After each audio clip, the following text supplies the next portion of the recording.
The moment you understand your own child is ashamed of you doesn't arrive with a door slam or a raised voice. It comes on a warm Saturday afternoon, somewhere between the second glass of sweet tea and the dessert nobody asked for, when your son laughs at a joke made at your expense and doesn't bother to stop.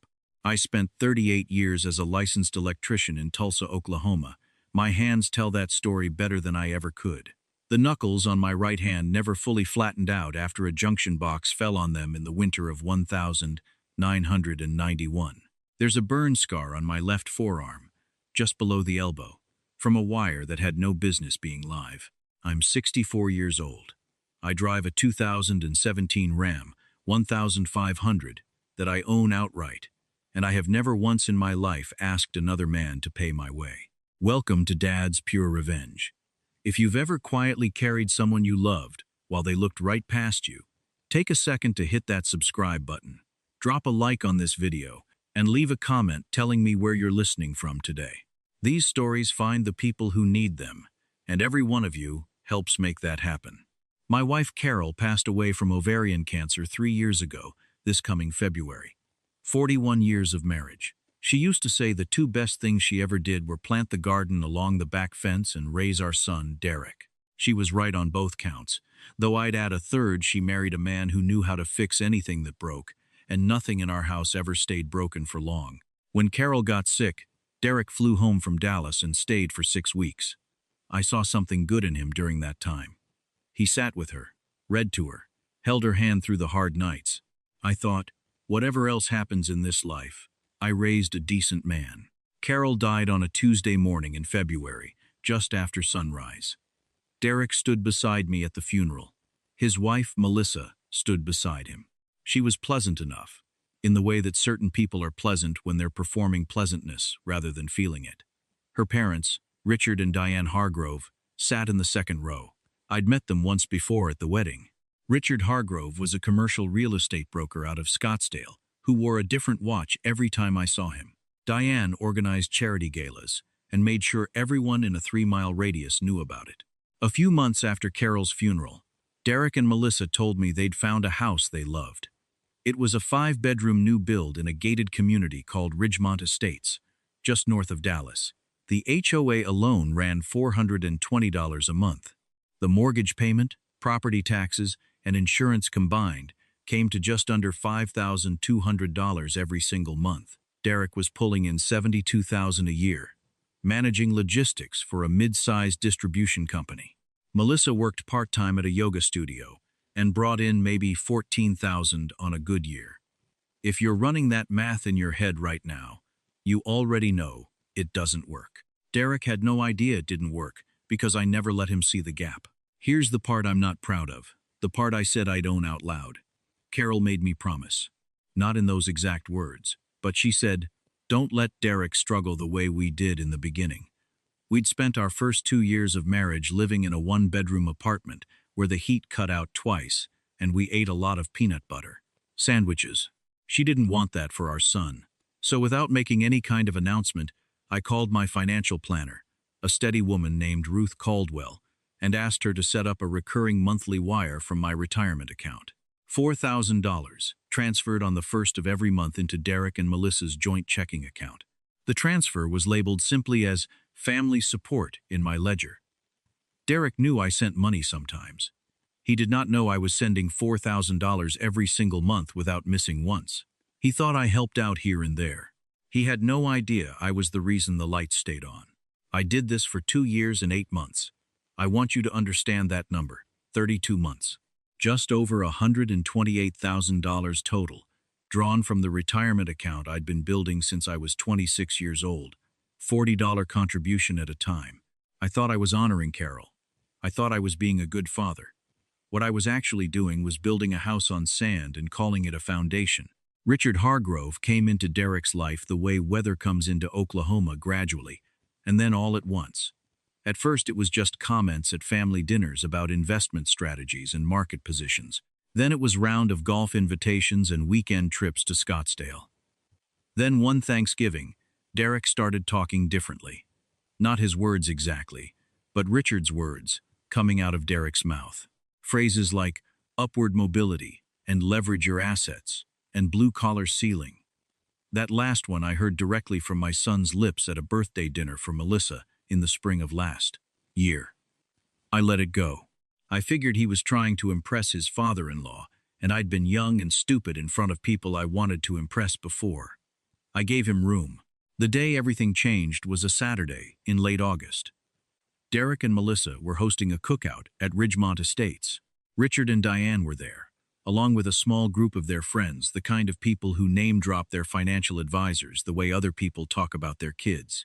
I drove up in my Ram, parked it at the curb, and walked in through the side gate. The backyard was something else. New patio furniture, a built-in outdoor kitchen I'd never seen before, a pergola with string lights, a lot of money visible in a very small space. I brought a peach cobbler. I'd made it from scratch because Carol taught me how, and because showing up to someone's house empty-handed was something she would never have allowed. I set it on the table and said hello to Melissa, who gave me that pleasant performance smile and immediately turned to talk to Diane. I found a chair near the edge of the patio and watched the afternoon unfold. Richard was in his element. Tan, pressed linen shirt, a chronograph watch I recognized as running somewhere north of $8,000. He was telling a story about a commercial property deal in Phoenix that had returned 40% in 18 months. And everyone in the circle was nodding the way people nod when they want to look like they understand something they don't. I'd seen that nod on job sites my whole career, usually right before someone made a very expensive mistake. I don't remember exactly how it started.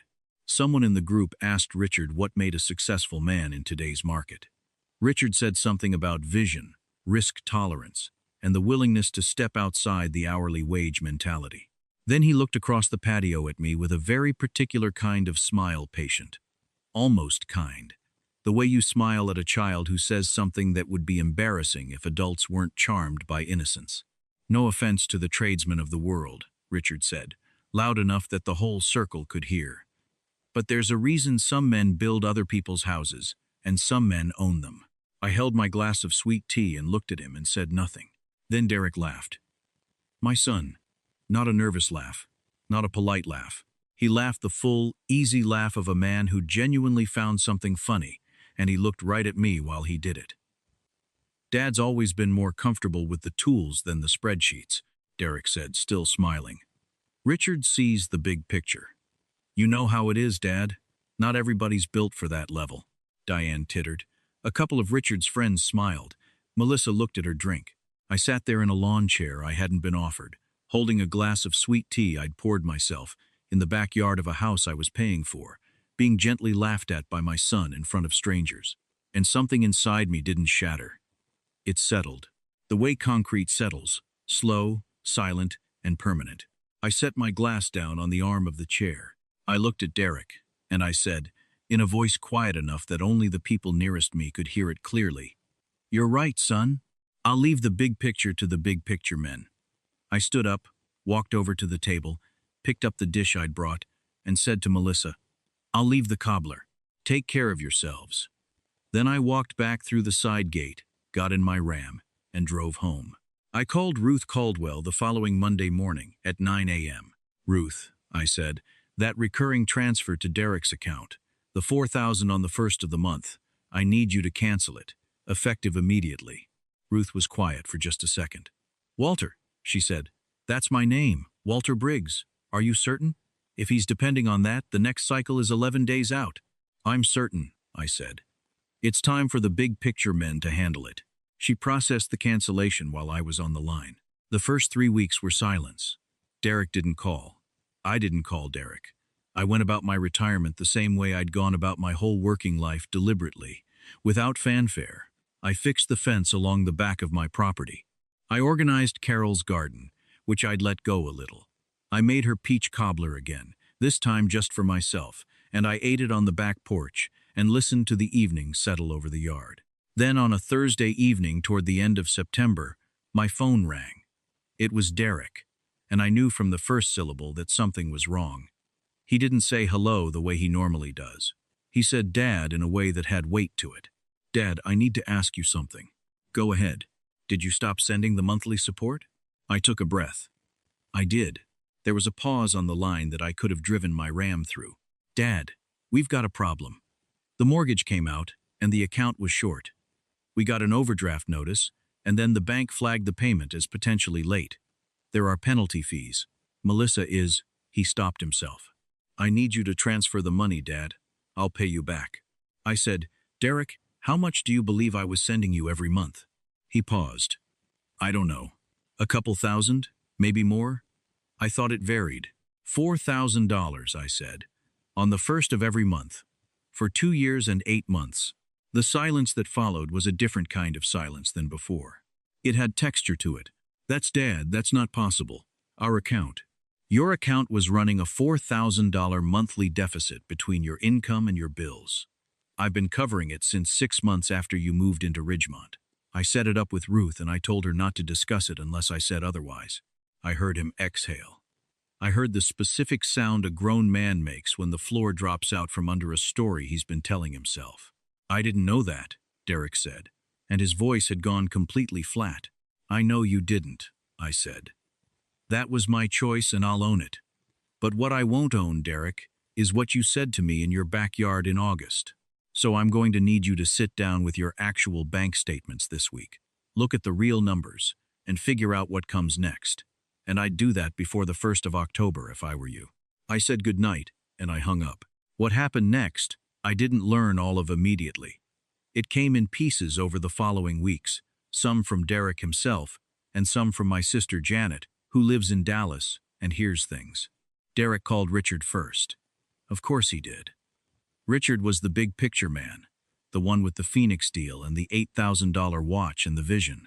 Derek called him and explained the situation, the overdue mortgage payment, the penalty fees, the shortfall, and asked if Richard and Diane could help bridge the gap while they sorted things out. According to what Janet eventually told me, Richard listened to the whole explanation. And then he said something like, Son, I love my daughter, but I'm not a bank. You need to get your financial house in order. That's not my problem to solve, Derek pressed. He mentioned that they might be in real trouble, that foreclosure proceedings could start if the account didn't get current. And Richard said, and Janet heard this from Diane, who repeated it without quite realizing she shouldn't. I raised Melissa to marry a provider. If you can't provide, then maybe the two of you need to reassess what you're doing up there in that house. Then he changed the subject. What Derek also didn't know, and what I had quietly learned from a conversation with a neighbor of mine who follows Scottsdale commercial real estate closely, was that Richard Hargrove's big picture was significantly blurrier than advertised. 3 of his commercial properties were carrying loans he was behind on. The Phoenix deal he'd been bragging about all summer had fallen through due to zoning complications, and he'd lost his earnest money. He wasn't broke, exactly, but he was leveraged so far out over his skis that any sudden wind could knock him down. The watch was real. The empire was vapor. The man who had laughed at tools and spreadsheets didn't have the liquid cash to save his own daughter's mortgage, and he didn't intend to find any. On a Friday evening in early October, just as the temperature in Tulsa was finally starting to drop the way it should, I was sitting in Carol's garden reading a seed catalog, old habit, when I heard a car pull up in front of the house. I didn't move. A minute later, Derek came around the side of the house on foot. He looked like he hadn't slept well in about 2 weeks. His collar was wrinkled. He was carrying a folder of papers. Dad, he said. I set down the catalog. I looked at my son. He had gray starting at his temples now, which I still wasn't entirely used to. Sit down, Derek. He sat on the garden bench across from me. He put the folder on his knee and then seemed to forget about it. He looked at the garden for a moment, the way people look at something familiar when they're trying to find solid ground. I went through everything, he said. The statements. Every month going back to when we moved in. I genuinely didn't understand the gap. He stopped. I thought I was managing it. I thought maybe Carol's life insurance helped more than I realized, or that I'd gotten a raise that year that covered more. I don't know what I thought. I just didn't look closely enough. No, I said. You didn't. That's on me, he said. And I appreciated that he said it without hedging. What does the picture look like now? I asked. He opened the folder. 2 months in arrears. Penalty fees stacked. The account critically short. A letter from the mortgage servicer that used language like acceleration clause and notice of default. Melissa had called her parents 3 separate times. Richard had taken one of those calls. Diane had taken one and cried and said she wished she could help. The third went to voicemail. "What are you asking me, Derek?" He looked up. And here is the moment I want every parent listening to this to hear clearly, because I've thought about it every day since. My son looked at me, not with the arrogance he'd worn at that backyard cookout, not with the borrowed confidence he'd picked up from Richard's dinner table. He looked at me the way he used to look at me when he was 12 years old, and something had genuinely gone wrong, and he needed his father. Not his father's money. His father. "I'm not asking you to pay it, Dad," he said. "I know I don't have the right to ask that. I don't know what to do. I don't know if I'm supposed to try to catch up or sell the house or what. I don't know how any of this works when it actually falls apart." I was quiet for a moment. I looked at Carol's tomato cages, still standing from last season, waiting to be put away. I thought about what she would have said, and I decided she would have said the same thing I was about to say, because Carol was wiser about these things than I ever gave her credit for. "I'm not going to pay your mortgage," I said. "Not the back amount and not going forward. That part is over." He nodded slowly. He'd expected that. "But I'm going to tell you exactly what I would do in your position, if you want to hear it." He looked up. "I want to hear it." "List the house," I said. "Don't wait for the bank to take it from you. Call a real estate agent Monday morning, price it honestly, and get it sold before this becomes a foreclosure on your record. Whatever equity is left after the balance gets paid, you put in savings, and you don't touch it. You find a rental in a neighborhood that fits what you actually earn. A 3-bedroom, something clean and decent, where the rent is no more than 25% of your take-home. You stop performing a life you can't afford, and you start building one you can." He was quiet. Then he said, "Melissa's not going to like that." "Maybe not," I said. "But Melissa's father told you he doesn't invest in sinking ships. You need a partner who'll bail water with you, not someone waiting to see if the boat goes down." Something crossed his face at that a complicated thing, part anger at hearing it, and part recognition that it was true. He closed the folder. "I owe you an apology," he said. "For August. For a lot of things before August. Honestly. I was trying to look like something in front of Richard, and it came at your expense. And that wasn't right. You built everything you have yourself. You built it and you gave it, and I treated it like it was nothing, because it didn't look like what Richard was selling." I let that sit for a moment. "Richard was selling something that wasn't real," I said. "That's what those men do. They sell the image of the thing and let you pay for the actual thing." I've worked around men like that my entire career. I've watched them show up in new trucks and leave job sites unfinished. Your grandfather used to say the loudest man in the room is usually the one with the most to hide. I should have told you that when you were old enough to understand it. Why didn't you? I thought about it honestly. Because Carol wanted you to have an easier path than we did, and I wanted that too. I just confused easy with soft. That's on me, Derek. As much as August was on you. He looked at his hands. They were smooth, my son's hands. Nothing wrong with that. I never wanted him to have my hands. But I wanted him to understand what hands like mine were worth, and I hadn't taught him that. I just quietly subsidized his inability to see it. The house at Ridgemont Estates sold in 41 days. Derek and Melissa cleared the mortgage balance and had just over $19,000 left, which was a better outcome than I'd dared hope for when we first ran the numbers. They moved into a 3-bedroom rental on the east side of Dallas that rented for just under $2,000 a month. It was a nice street, well-kept yards, a park at the corner, the kind of neighborhood that doesn't announce itself, the kind of neighborhood where people live their actual lives. I drove a rented cargo van to Dallas on a Saturday in November to help them move. Derek had hired 2 of his buddies from work to carry the heavy items, but I was there for the whole day from 8 in the morning. We loaded in the gray early light and unloaded in the afternoon sun. Melissa made sandwiches for everyone at noon and set them out on a card table in the empty dining room, and we all ate standing up. She was different that day, not performing, just a woman eating a sandwich in a house that was hers, within a life that was real. Richard and Diane did not come. I don't know what explanation was given or whether any was needed. At around 4 in the afternoon, after the last box was in and Derek and I were sitting on the front porch steps watching the neighborhood settle into evening, he handed me a can of soda from a cooler someone had left on the lawn. I opened it and took a long drink. The air smelled like dry leaves and someone grilling somewhere down the street. I told Melissa about the transfers, Derek said. All of it. The amount, how long it went on. I should have told her a long time ago. What did she say? She cried. She was embarrassed. Then she said she was grateful. He was quiet a moment. She also said some things about her dad that I think she'd been holding on to for a while. I didn't press. She knows now, he said. About what the situation actually is with his properties, the deals that fell apart. I think she always suspected something wasn't adding up. She just didn't want to look. Most people don't, I said. We sat there for a while without talking. A dog walked by with a woman in a yellow jacket who waved at nobody in particular. The sky over the rooftops went from pale orange to gray. What I said at the cookout, Derek said finally. I've gone back to it a lot these past 2 months. I think I was trying to convince myself as much as anybody. If I could make Richard's world seem more real, more impressive, it meant I'd made the right call. It meant the life I was building was the right kind. He shook his head. I was wrong, about what I said and about what I thought I wanted. You figured it out, I said. That's what matters. You could have called me out earlier. A lot of men would have. I waited until you gave me no other choice, I said. And then I stopped protecting you from the weather. That's what a father is supposed to do, eventually not keep you out of the storm forever, but make sure you know how to stand in one. He nodded and looked at the soda can in his hands.